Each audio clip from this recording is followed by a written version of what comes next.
Don't call me mama anymore. Got a name, I got a name. These are 15 final songs recorded by music legends before they died.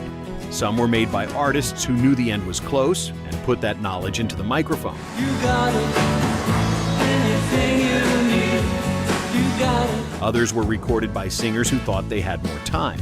A plane crash, a sudden heart attack, a hotel room in Hollywood, a night outside an apartment building in New York. I want is the comfort and care. Most of these songs still play on classic rock and oldies stations today, but the stories behind them are much harder to forget. Call me plain. If I should call you Tarzan, then you can call me Number 15. Don't Call Me Mama Anymore by Cass Elliot. Don't call me mama anymore. Cass Elliot spent years being known as Mama Cass, the unforgettable voice from the Mamas and the Papas. But by the 70s, she wanted people to see her as Cass Elliot, not just a nickname from a famous group. I'll be your buddy, maybe even be your gal. That is what makes Don't Call Me Mama Anymore feel so bittersweet now. It was more than a title. It sounded like a woman asking the world to let her grow beyond the image it had given her. In 1974, Cass died in London at only 32.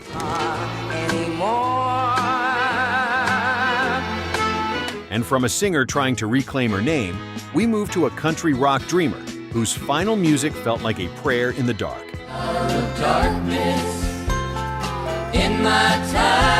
Number 14. In My Hour of Darkness by Graham Parsons.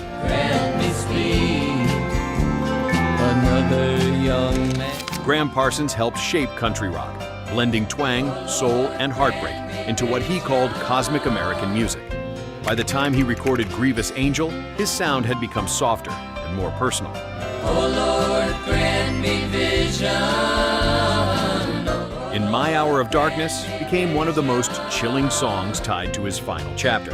With Emmylou Harris beside him, it felt like a farewell floating through a room. Once I knew a young man went dry. Graham died in 1973 at only 26 before the album was released. But the next artist was becoming one of America's most beloved storytellers when everything suddenly stopped. The singing bird and the croaking toad. I got a name. Number 13. I Got a Name by Jim Croce. I got a name. I got a name. Jim Croce had the kind of voice that made ordinary people sound important. Taxi drivers, dreamers, tough guys, lonely men, he could turn them into characters you remember. By 1973, his career was rising fast. Then came I Got a Name. And I carry it with me like my daddy did. The title feels heavier now because it was released right after his death in a plane crash. He was only 30. The song did not sound like a goodbye. That is what makes it hurt. It sounded like a man still introducing himself. If these stories are already making you hear these songs differently, hit the like button. He kept moving me down. It helps Retro Rewind bring more music history back to life. And from a career interrupted, we move to a voice that left behind something bigger than a final song. On by the river. Number 12, A Change Is Gonna Come by Sam Cooke. Change gonna come. Oh, yes it will. Sam Cooke already had one of the smoothest voices in soul music, but A Change Is Gonna Come was different. It carried pain, hope, history, and exhaustion all at once. In a little tent, oh, and just like. This was not just another single. Cooke recorded it before his death in 1964, and it was released shortly after he was gone. Over time, it became one of the defining songs of the civil rights era. Some final recordings feel personal. This one became historical.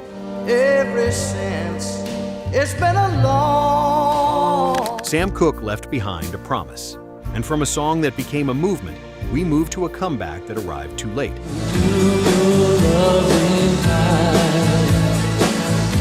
Number 11.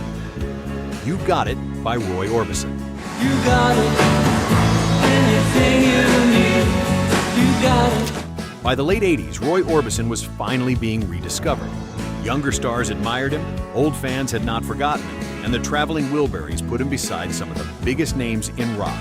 I see love that money just can't buy. Then he recorded You Got It with Jeff Lynne and Tom Petty. The cruel part is that the comeback worked. Roy died from a heart attack in 1988 before the single became a major hit.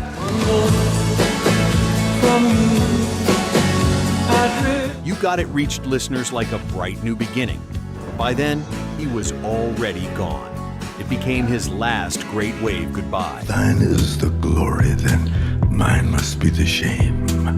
Number 10. You Want It Darker by Leonard Cohen.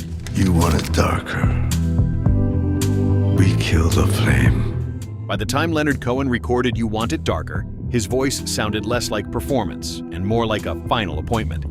He was older, frail, and working from home with his son Adam Cohen shaping the record around him. Magnified, sanctified be thy holy name. Vilified. The song carried religious weight, darkness, and acceptance. It did not sound like someone begging for more time.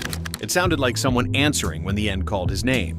The album came out in 2016, and Cohen died shortly after. A million candles burning for the help that never came. This one felt almost ceremonial. And from a man facing the darkness calmly, we moved to one who met it with humor, sadness, and one last request. In your heart for a while. When you get up, Number 9. Keep Me in Your Heart by Warren Zevon. keep me in your heart for a while. If I Warren Zevon knew the clock was running. After he was diagnosed with terminal cancer, he chose to spend the time he had left making one final album. Friends came in to help, but the most powerful moment was the quietest one. like the buttons on your blouse, keep me in your Keep Me in Your Heart sounded like a man asking not to disappear from the people who loved him. By the time he recorded it, he was already weak. The song became his final message, simple, tender, and impossible to hear the same way twice. dreams. Touch me as I fall into view. If this kind of music history pulls you in, hit subscribe and turn on the bell so you do not miss the next deep dive from Retro Rewind.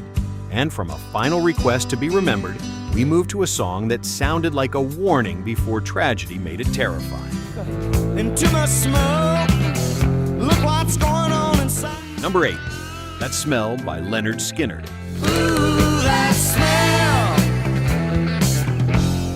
Ronnie Van Zant knew something was wrong inside Leonard Skinner. The band was living hard, accidents were piling up, and the danger no longer felt like part of the act. That Smell was written as a warning aimed at the reckless behavior around them. Smell of death around you. Then came Street Survivors in 1977. The original cover showed the band surrounded by flames. Days after its release, the band's plane crashed in Mississippi, killing Van Zant, Steve Gaines, Cassie Gaines, and others. You stuck a need on your arm. What started as a warning suddenly sounded like a prophecy. And from a song that seemed to see disaster coming, we moved to one of the strangest final vocals ever left on tape. Drive Porsches, I must make amends. Worked hard. Number 7, Mercedes-Benz by Janis Joplin. A color TV, dialing for dollars. Janis Joplin did not record Mercedes-Benz like a grand farewell. That is what makes it so haunting. She stepped up to the microphone, sang it a cappella, and treated it almost like a joke with a sharp little edge. No band, no big arrangement, just Janis. 3 days later, she was gone. All my lifetime, no help from my friends. So Pearl became a massive posthumous success, but Mercedes-Benz remained frozen as her final studio vocal. It was casual, imperfect, and completely human. Nobody in that room knew they were hearing the last take. me a Mercedes-Benz. Oh, Lord. And from Janis leaving one final spark, we moved to a singer whose last vocal was so powerful his own band had to finish the song without it. I don't need the passion to Number 6, Mother Love by Freddie Mercury. want is the comfort and care. Freddie Mercury was already seriously ill when he worked on Mother Love with Brian May, but even then, he kept recording. Line by line, take by take, I don't want a story affair. He pushed his voice into the song with strength that made people forget how fragile his body had become. He recorded most of the vocal, then told May he would come back later to finish the final verse. Make me feel my life is heading somewhere. He never did. After Freddie died, May completed the song himself. That missing return is what makes Mother Love so painful. It is the sound of a promise time did not let him keep. Into this house we're born. Number 5, Riders on the Storm by The Doors. Taking a holiday. Jim Morrison's final recording with The Doors already sounded haunted before anyone knew it would be the end. Riders on the Storm was dark, slow, and strange, with rain in the atmosphere, and Morrison's voice drifting through it like someone disappearing down a highway at night. It was recorded for L.A. Woman, the last Doors album released during his lifetime. A few months later, Morrison died in Paris at only 27. The song did not need tragedy to feel eerie, but tragedy made it permanent. Now it sounds like a ghost story. There's a killer on the road. And from a voice fading into the storm, we move to a singer who left behind a whistle he thought he would replace. 3, Hurt by Johnny Cash. Try to kill it all away. Johnny Cash did not write Hurt, but by the time he finished singing it, the song felt like it had been waiting for him. Originally recorded by 9 Inch Nails, it became something completely different in Cash's hands. Less rage, more memory, less destruction, more reckoning. Today, to see it fast. The video made it even heavier. Cash sat surrounded by pieces of his past, with June Carter Cash watching nearby. She died a few months later. Johnny followed later that same year. Hurt became more than a cover. It became a final portrait of a man looking back at everything he had survived. I focus on the pain. And from a song that became a mirror, we moved to the tape an artist carried home on the last night of his life.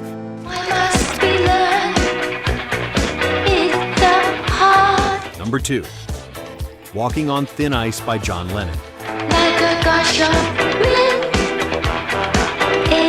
John Lennon had only recently returned to music after years away, and he believed Walking on Thin Ice could be a breakthrough for Yoko Ono.